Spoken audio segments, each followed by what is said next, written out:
Good morning, good afternoon, good evening, whatever it is, wherever you are. You've heard that a lot these last couple of weeks. Welcome to AEC Hackathon number 44. But the significance of number 44 is it's number one of our virtual events. So we're hacking our own events, is what we're actually doing. Normally these presentations happen, those of you that are alumni know, throughout the day on Saturday. But since this is a 3-week event, we got Saturday, Sunday, Monday, every day that we're able to hold these presentations. And it's been amazing what we've been able to have in terms of folks sharing knowledge, sharing experiences, sharing what they're doing in the industry, and also not just sharing what they're doing, but where they're going. That's what we're here for, to hack, is to innovate, to create something new and better.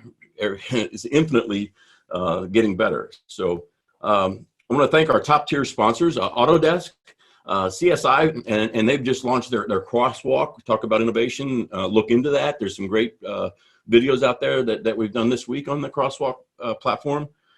Matterport as well, and Milwaukee Tools, Struction Site, VEC, and Vim.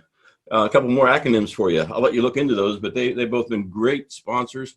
And again, there's a lot of videos out there that you can check out what all of those guys are doing and their contribution. The AEC Hackathon as a family, I had the privilege of meeting our speaker today, Danielle Dy Buncio, with VIATechnik.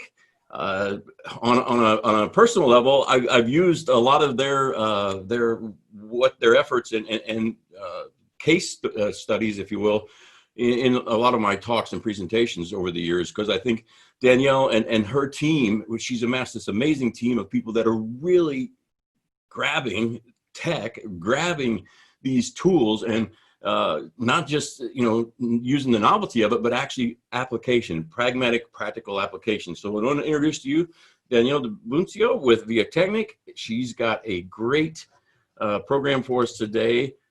What's your problem? How much time do you have, Danielle? Yeah, we're going to embark on a therapy session here. Yeah, that's right. Well, this is all therapy for all of us. So problem-focused and customer-centric innovation. So Danielle, it's all yours. Take it away. Right. Thanks for being here. Great. Thanks so much, Steve. Very often in the industry, I'm focused on talking about like specific technologies, topics around virtual design and construction, topics around data integration, data analytics. Today, I'm gonna just like zoom out, take a step back, and talk big picture. It's pretty exciting, I think, some of what comes out of the AEC Hackathon, and it's why I've been excited to be a part of it for so many years now. But when we think about innovation and when we think about bringing new tools, new technologies to the industry, we really need to start thinking about not what we can do, but what we should do, right? And not just about what's possible, but about, hey, what really targets our customers' needs and problems, right? What are we doing that's adding value to the world that we live in? So that's kind of the perspective I'm going to take today. I hope it'll just be like a fun conversation and give you sort of a framework to think about as everybody's going through their hacking solutions over the next last few days of this hackathon. So before we really dive in, I just wanted to share a little bit about myself and about VIATechnik really quickly, just to give you the perspective that I'm coming from. So as Steve mentions, I'm the founder and CEO of VIATechnik. I founded the company about 8 years ago, originally from a background in civil engineering and general contracting. I worked in Sydney, Australia, Silicon Valley, and Chicago on both the building and infrastructure side of the construction industry, and just started feeling a little bit overwhelmed by the lack of technology adoption that I was seeing within the industry, while at the same time the world around us was evolving so quickly. So 8 years ago, my husband and I founded VIATechnik with the goal of digitizing the design, construction, and operations of buildings and infrastructure, because we feel like through that digitization, a lot of power is unlocked. We can now understand the built environment, and from that understanding comes a lot of really great innovation and action. Outside of my role at VIATechnik, I sit on the board of directors of two really interesting companies. One is called Ryan Companies US. ENR Top 50 company. They're a real estate developer, construction and design firm. So really integrate across those perspectives. And then I also sit on the board of JF Brennan, which is a 100-year-old heavy civil infrastructure and marine construction company headquartered in Wisconsin. A little bit about VIATechnik. As I mentioned, we founded the company to transform the built environment through that digitization of design, construction, and operations. And we do that in 3 different ways. So the first is in an advisory or consulting capacity, where we try to really understand what are our clients' corporate strategies and how does a digital strategy align with that. We understand that we can only have so great of an effect when we're only focused on a consulting capacity, when we're like, hey, here's your strategy, like, good luck. So more often than not, we're engaged in some level of implementation and development. So actually creating the 3D models, creating custom tools for our clients, things like that. And then the last is through education. And so typically, historically, that had been a lot of custom training for our clients. Once we've set that corporate strategy and we've got some of this technology in motion, you start realizing, hey, there's a skills gap. How do we start filling that? But we've also formalized our education initiatives with a partnership with Stanford University and their Center for Professional Development and Center for Integrated Facilities Engineering, Stanford SIFE, to co-deliver the virtual design and construction certificate course. So we're very excited about that. So with that, let's kick it off. So why are we talking today? I mentioned that there's a lot that we can do, but we really need to start focusing on what we should do. Throughout the history of construction, and especially lately, there's been a lot of momentum with new technology, right? Our job sites, we are wearing augmented reality goggles. We're flying drones. There's virtual reality. There's all sorts of virtual simulation tools. There's a whole world of like data analytics, data integration, dashboarding, machine learning, AI, right? All those buzzwords that we hear are popping up, and people, I think, are really excited. But we want to make sure that we don't get caught up in what we can do and really understand what we should do. What we should do is grounded in what problems we're actually solving and what our clients actually need. So to start reframing our mind and thinking about problem-focused or customer-centric innovation, I like to use an approach called design thinking. I believe it was originally created as a framework for the Stanford D School, the design school at Stanford. And there's a 5-step approach: empathize, define, ideate, prototype, and test. I draw this in a very linear fashion, but please understand that it's iterative, right? As we test, we're feeding ideas back in, and what we're learning, right, might bring us back to that empathize phase, might bring us back to that ideate phase. And for sure, prototype and testing is this constant evolution. So while I showed it in this linear fashion, please understand that it's sort of never ending, and we're always improving, and we should always be innovating, and this is somewhat circular. So let's dig into each of these 5 steps of the design thinking approach. So the first step is empathize. This is where we should start to understand our customers' viewpoints. And I think the word empathize is really interesting because it speaks to more than just what they're saying, right? We can go to a customer and ask them, what do they want? What does their day look like? But we really need to uncover the emotions behind that, not just understand what they're saying, but why they're saying it. And maybe some of the emotions that are behind that don't even lead to anything that they say, right? It's maybe still uncovered. So we do this empathy through interviewing, through what I call day in the life, sort of shadowing our clients, right? Just put yourselves into their shoes and understand what their day looks like. What problems are they faced every minute, right? What goals do they have, both personally and professionally, within that role, within that company, and as a person. And like I said, really uncover that emotion. I think that that's something that our industry sometimes forgets, but I actually think is a very important part of this problem-focused, customer-centric innovation thinking. So the next step after we've sort of empathized with our customers is this defining phase. So we want to now say, here's what we've heard. Here's the problem that I'm starting to uncover. And I try to break it into 2 buckets. First, understanding goals and objectives. And this, I think, sometimes has like a positive view. It's that art of the possible, right? Aspirationally, what do they want? In 5 years, what should their company look like? Their ideal day isn't happening today. What should their ideal day look like? And then it's also those problems and pain points. Trying to understand, hey, if we solve for X, Y, and Z, how do we make their lives better? So that's the define phase, which leads us to the ideate phase. So we now understand our clients, we understand what they're looking for. Now it's time to brainstorm, and we're trying to look at that art of the possible, right? What are the range of all the possible solutions? And I think this is a phase where sometimes people get really caught up. I hear a lot of people say, I'm not really creative, or I'm not like the ideas person, I can execute. And I actually think that there's a lot of ways almost any of us could become those creative ideas people. So there's a couple things that I try to think about. The first is the yes and approach. So many of you may have heard this through, what do you call it? The improv. And so in improv, when somebody throws something out on stage, you're never supposed to say no. You're always supposed to just go with it. So the typical response, right? A rhino just barged through my office. Yes, and what is it doing here? We have to run. And so just kind of like going with the flow, I think really helps open up that creative juices. You've never said no, so you're not shutting any idea down. Just try not to judge those ideas coming out. And try not to judge them before they come out. That's sort of the worst, right? It needs to get out into that room with the other people that you're ideating with. And sometimes I think the best way to do this is to say, hey, we're not looking for the best idea. We're looking for the worst idea. And that becomes sort of silly, right?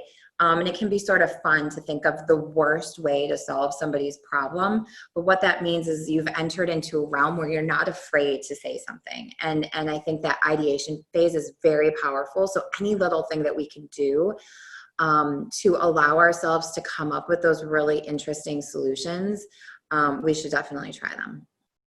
So after the ideation phase, it's about prototyping.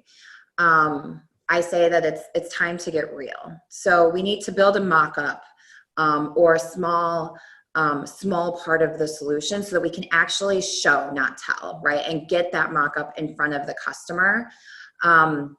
I think the prototyping phase is important for a couple of reasons. One, we do not want to build something that at the end of the day, the customer is like, hey, you totally misunderstood what I was talking about here. You gave me X, I was looking for Y, right? You gave me an apple, I was looking for an orange. So that's one thing, right? We don't want to get too far. And why don't we want to get too far? Well, we have limited resources here, right? You have limited time, you have limited money. Even if you're going after tons of VC funding, there's still a limit to it. So we want to think about how do we prototype in a smart way that allows us to create those tests, understand if it actually is hitting at the problem that we defined, and learn from there. So prototyping leads to testing, incredibly important. Testing is all about feedback. 2 questions: what's working, what's not working? It's okay to fail, and you actually should fail. If you haven't experienced some failure in this prototype testing loop, it means you didn't try hard enough. It means you didn't step outside your comfort zone enough.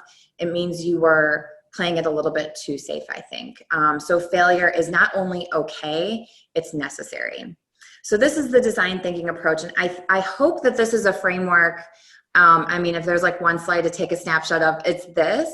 And I hope that this is a framework that you can bring to your hacking experiences to make sure that you're not just building something super cool that has this wow factor, but that it actually speaks to a customer need. Hey, Danielle.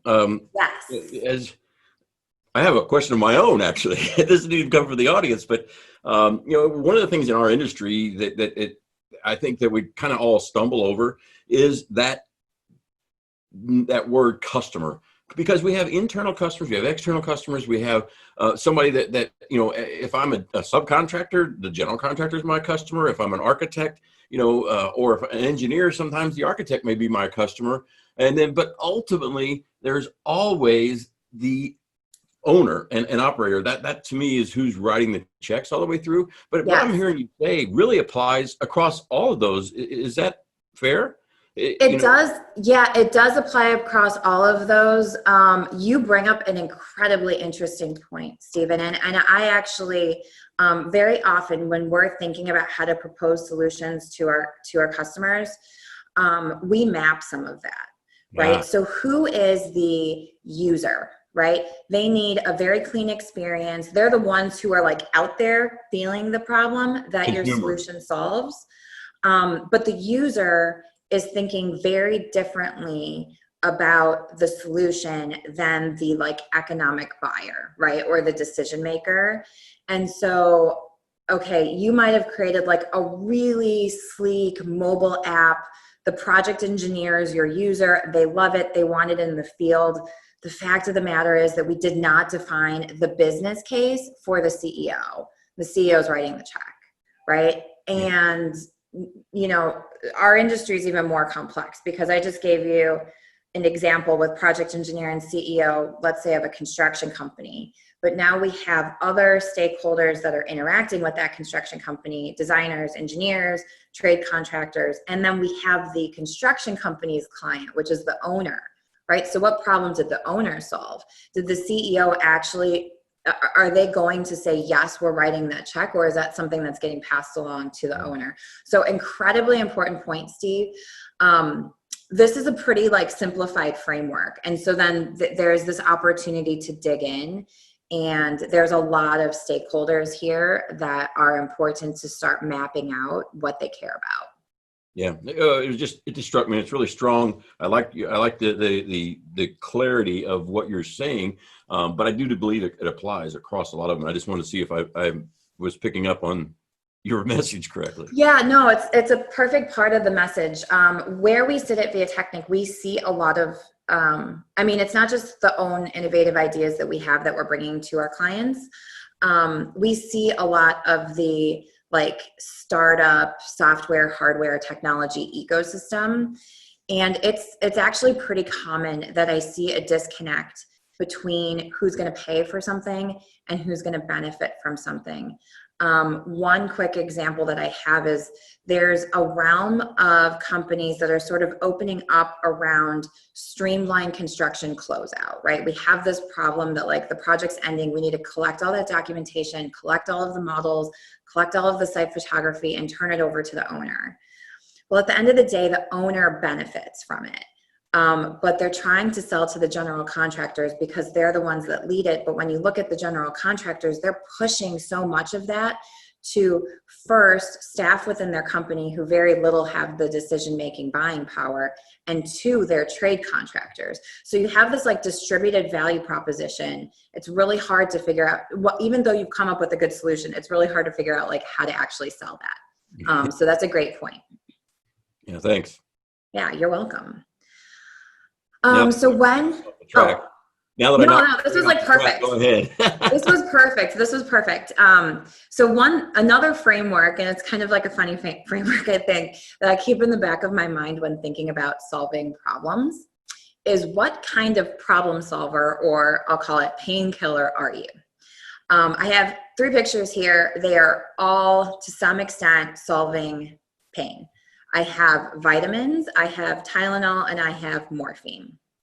So vitamins are the cheapest, they're readily available, you can get it anywhere, they're not expensive, I guess, unless you're going for some of the fancy vitamins. But they're sort of like a nice to have. You will survive without them. They're one of those things that maybe you should take it every day, and if you take it every day, you'll feel healthy, but like in the moment, you don't necessarily feel like it's solved any problems. Second is Tylenol. If I have a really bad headache, I've had a stressful day, meeting after meeting after meeting, it's 2 p.m. and I have this headache I can't shake, I can't get through the day without some sort of painkiller like this. So I felt the problem, it came to the solution, and it's something that in the moment I need. Then there's morphine. So it's similar to Tylenol in that you felt the pain and you needed that solution. But the thing about morphine versus a Tylenol is that it's addictive and potentially in a bad way, right? But what I'm trying to say is once you've solved the problem with the morphine, you need that morphine, and and it's going to be very hard for you to get away from that morphine. So when we're thinking, whether it's something that we're doing internally at VIATechnik or whether it's a technology that we're recommending, sort of keeping in the back of my mind, hey, is this a vitamin, which is like nice to have, but you could live without it, and there are definitely days you forget to take your vitamin. Is it a Tylenol? So it's getting at a pain, but it's not going to like solve the biggest pain that you have, and you probably could survive without it. Or is it morphine, and it's very specifically solving that pain, and it's so good it's addictive? So think about that as well as you're coming up with your solutions. And I suggest that you think, right, here's the solution we came up with. Is it a vitamin? Is it Tylenol? Is it morphine? Or is it none of these? In which case, hey, we might need to tweak this because it's not solving any pain. So I want to shift gears a little bit and think not just about this like innovation problem solving realm, but start to think about entrepreneurship. So now we have this interesting innovation and created something at this hackathon, and hey, you want to see if this has legs. You want to see if there's this entrepreneurial aspect that you could pursue. And there's just one thing I wanted to share about entrepreneurship that I thought was very interesting. A lot of people view entrepreneurs as bold risk takers. Malcolm Gladwell here reframes it and says, successful entrepreneurs are seen as bold gamblers, but in reality, they're highly risk averse. There's a very, very good article by Malcolm Gladwell called The Sure Thing. If anybody emails me afterwards, I'd be glad to share it with you. But you can just Google Malcolm Gladwell, The Sure Thing. And he reframes entrepreneurship not as this bold risk-taking mentality, but actually as a way of taking calculated bets, or what he calls the sure thing, right? And the entrepreneurs are more likely to capitalize quickly on that sure thing than other people. And why are they able to capitalize on that sure thing? Why were they able to feel that it's the sure thing? Because they tested and they iterated. Right? They saw, hey, is this going to work? Let's put something out there. Let's see if it aligned with the client. If it didn't work, let's pivot quickly. They're taking these calculated small risks. They're never taking that big risk because they've built that design thinking process that I showed before has showed them if something's going to work or not work. So Malcolm Gladwell says that actually entrepreneurs are not bold gamblers. They're predators. As an entrepreneur myself, I thought that this was pretty weird, and is definitely never like a word I would have used to describe myself. But I started thinking about what does he mean, and actually, it's interesting, right? If you look at a predator, here I have a female lion hunting. You probably think that they're brave, right? They're risk takers. But if I picture that lion and what it's about to hunt down, it's never the elephant, the rhino, the alligator. It's definitely the gazelle, right? And which gazelle is it? It's not the strongest and the fastest. It's the weak one. So in reality, they didn't actually take a risk. They took that calculated bet on what they thought was the sure thing. So that might be something to also kind of like reframe your mind as you're thinking through how to personally spur innovation in the industry. How can you create a series of tests to know if you're headed into a sure thing or not? So now I've talked a lot about like what you should be thinking about, how we should be reframing our innovative mindset to solve our customers' problems. Let's actually just quickly go through some of the problems that our construction industry is facing today. My belief is that you can target micro problems. Hey, there's this problem that project engineer is facing on the construction site, or you can tackle macro problems.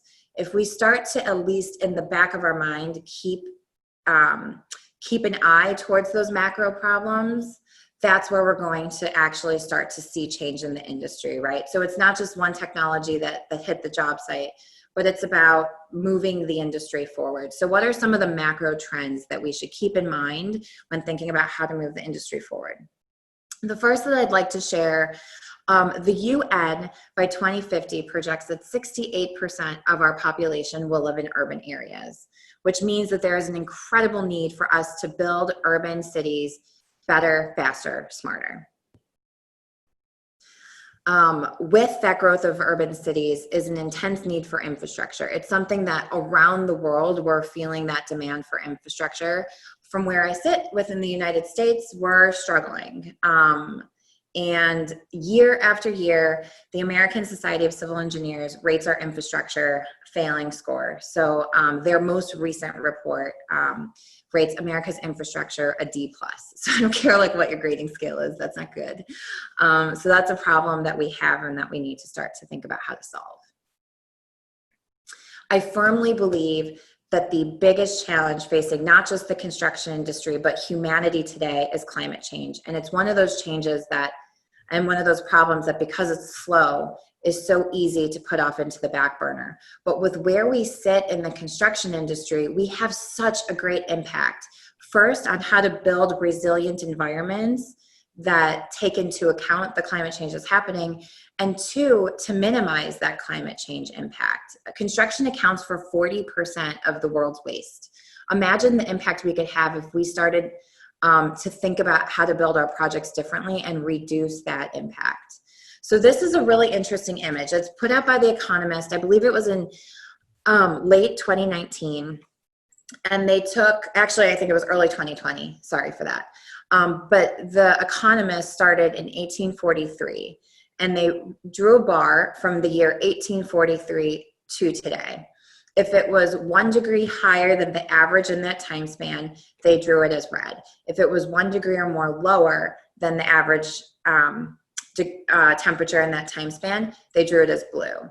So the darker the blue, the lower below average. The darker the red, the higher above average. This image, while beautiful, shows very, very clearly that the world is heating up.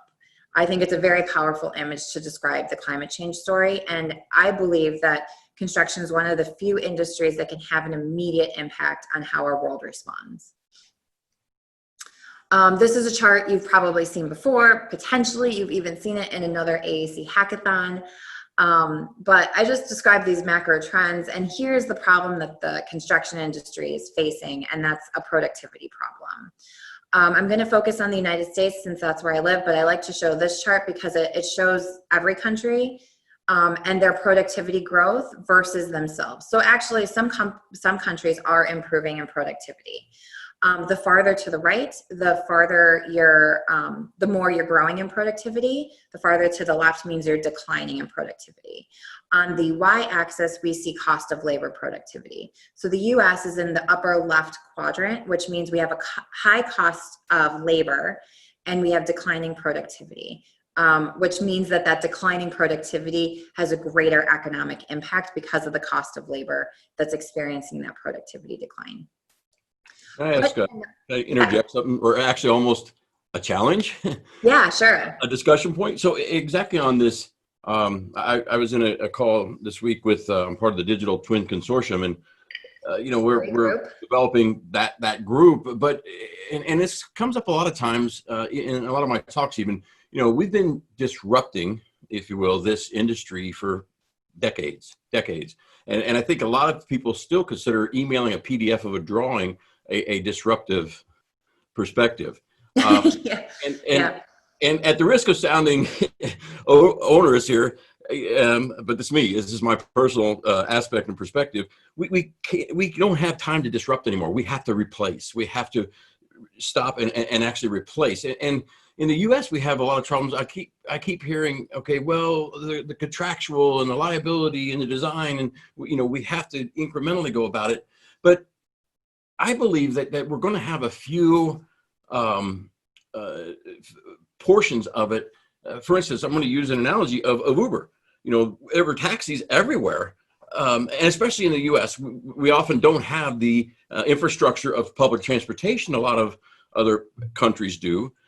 Uber came in and they figured it out, and they kind of won. Now, we can argue about all the controversy of Uber or not, but then it also spawned not just Uber, but then Lyft. And I mean, there's Grab, there's these same business models all over because somebody figured it out and it worked. I think, I really feel that that's going to be what is that change, Danielle, that helps us get to, it's going to be that complete replacement of this linear process of an owner and requirements and design and engineering, and I think that's going to congeal more. What's your I mean, maybe I'm totally crazy. Yeah. So it's interesting, right? There's incremental change, and then there's game changing, right? Yeah. Start from something completely different rather than taking what's known and incrementally improving it or changing it.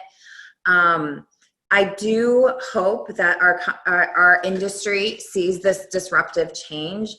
But there's a lot of complexities within our industry that I think make it pretty different than like an Airbnb for construction or an Uber for construction. And I think part of the complexities is that there are many different stakeholders that only some of which are within our control. And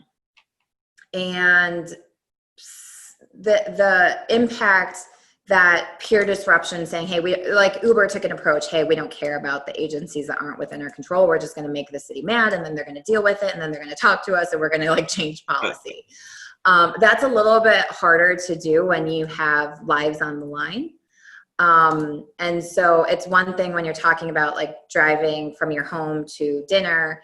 It's another thing when you're dealing with an industry like construction or manufacturing or healthcare, where you do have safety and quality of life on the line. So I do think that our industry and people coming in to try to disrupt the industry and people within the industry trying to disrupt it need to like really understand the complexities from a people, process, and technology standpoint.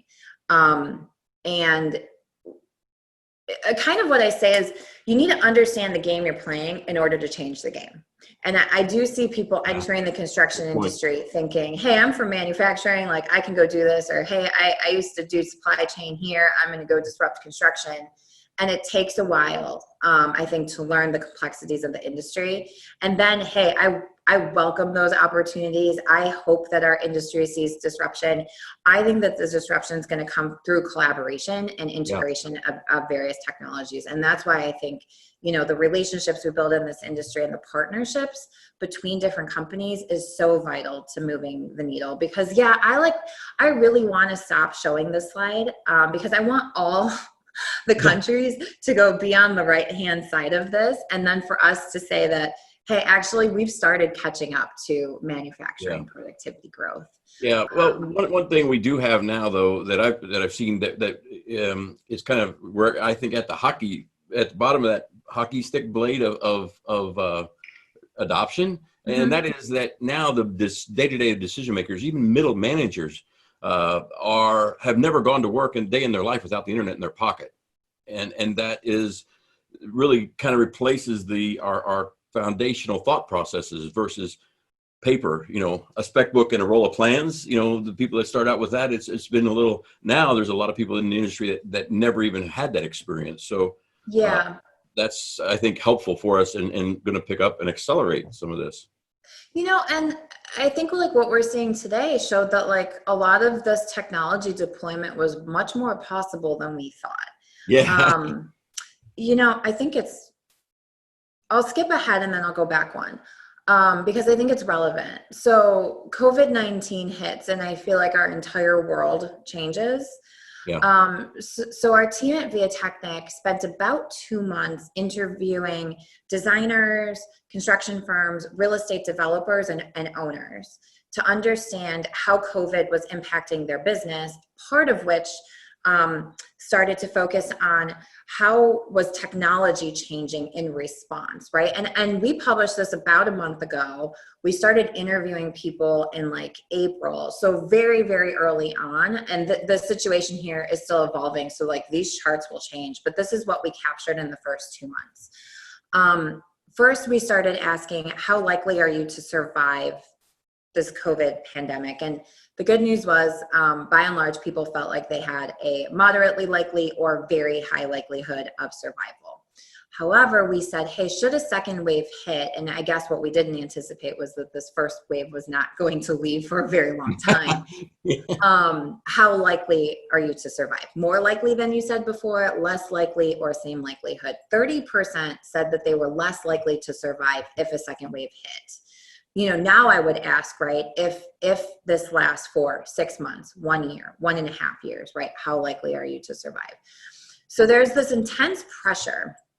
What's interesting about this pressure is that companies can no longer be complacent. Status quo is not fine. Something completely shook it up. And that's a vital component to change, is that pressure to change. So then we started asking them, hey, what are you seeing in terms of your digital design and construction tools? 52%, 51.9% said that already. And again, remember that I started talking to these people in April. 52% were saying that they were already starting to see more tools. A couple companies gave us examples. We had an 18-month rollout. So one company's real example was we had an 18-month rollout of a cloud-based BIM platform. We did it in a week and a half. Because they had to, because Right. all of a sudden everybody was working from home and there was no big room on the job site trailer. So it's not just that your own company was working from home, but every stakeholder you were collaborating with was working remotely. So there was no let's figure this out in 18 months. It's like, do it today or your project's going to suffer. So to say that, hey, an 18-month planned rollout that was planned by the executive and IT team happened in a week and a half showed me that when we want to do it, we can do it. Yeah. And so again, I think it's going to go back to integration of different solutions and collaboration between different players in the industry. That's where I'm really excited. Yeah. And something that I believe, and really even with the AEC Hackathon community, in the 7 years, what you just said, you never mentioned that somebody created a new tool, a new way of doing something. These tools have always, or have been there for a long time. Zoom that we're using right now, this is not new. When we had the first board meeting, it was a free device that we used for AEC Hackathon all over the world. And that was years ago. And now it's almost ubiquitous today, but there's the same thing with a lot of the BIM platforms, a lot of the platforms, once we had to use them, they were already there. Nobody's developed new technologies in the past 2, 3, 4 months. I don't believe. Yeah. So they've been adapting their processes to leverage that technology because they had to. Absolutely. So I very often share with people our framework of people, process, and technology. And I say that the technology sort of the easy side, because really it just takes resources, right? Mm-hmm. There's enough money, enough time, and you buy the software, you buy the hardware. Technology we can probably deal with. Most of the innovation our industry sees, even if it is new to our industry, was likely used in another industry. Very often our team at VIATechnik is starting to think about, hey, what are we seeing in gaming and entertainment and healthcare and manufacturing, and how can we bring that here in a new way? Yeah. But it's tried and tested somewhere else. So the technology, I think, is the easiest piece of this people, process, and technology. But then process is about, hey, what processes do you already have in place that need to change? What processes just need to be completely revamped? And people is pretty interesting, right? It's back to those people's goals and objectives, problems and pain points. It's who's the change champions and who's resisting and why are they resisting? You should listen to them because they probably have really good reasons. And that means we should tweak our approach. And then what are their skill sets? Both soft skills and hard skills, right? It's not just the technology, hey, I need to learn how to use this software, but it's managerial skill sets and it's soft skill sets. So it's that people, process, and technology that I think is going to move us forward. Great. Fascinating study. Thanks for sharing that. Yeah. So as we wrap up here, and to just kind of draw it to a close, I've tried to bring you through, hey, what are some frameworks for design thinking and how we tackle problems and focus on customers? What are some of the big problems that we're facing? And now how can we start to think about deploying these new solutions? You have two options, I think, when deploying an innovative solution. You can either be better, faster, or cheaper than the current solutions. It takes truly disruptive innovation to be all three of those. I think the typical sort of saying is that you can only be two. I don't think that that's necessarily true. If you kind of like create this new space, I think you can be better, faster, and cheaper than the existing solutions. Or have you created a solution that's a brave new world, something completely different? That's where very often we see this like disruptive technology, right? Amazon created for themselves a brave new world. And at this point, it's hard to think about anybody who's going to come in and disrupt them because they blazed that territory. If you're in a brave new world scenario, I want you to ask yourself two questions, which I try to ask myself, and my husband and I would chat about this when we were thinking about starting VIATechnik. Two questions you should ask yourself is, why did no one else do this before? Sounds like a very basic question, but when you ask yourself this question, you might find out, hey, somebody else did do this before and it failed because of X, Y, and Z. Or you might say, nobody else did this before because it's a really bad idea and we just shouldn't do it. Or you might say, hey, nobody else did this before because of this. This is what we know now. You know, the environment's changed. A new technology has opened up. Nobody else put X, Y, and Z together. All right. So then you have a good justification why nobody else did this before. But just make sure that you're not embarking on mistakes that already happened or just a really bad idea. And then the second question you should ask yourself is, why or how can I do this better than anybody else? And this is your unique value proposition, I think, when spurring innovation. How do you know if you're doing it better than anybody else, if your solution is actually working? And that's the money. So what's pretty interesting is I do see a lot of startups, and they're doing market surveys, they're doing customer research, they're bringing customers together and doing roundtables, and they're hearing a lot of great feedback. They're hearing customers say, hey, if you did this, I would use it. The only way to know if any of that is true is if they're willing to give you money. And somebody once told us that making money shouldn't be that hard. If it is, you're doing something wrong. So this for me is sort of the best way to test, right? Do you actually have a paying customer? If you do, it means you've solved that problem. It means to some extent you're a vitamin, a painkiller, or Tylenol or morphine. So that's all I wanted to go through today.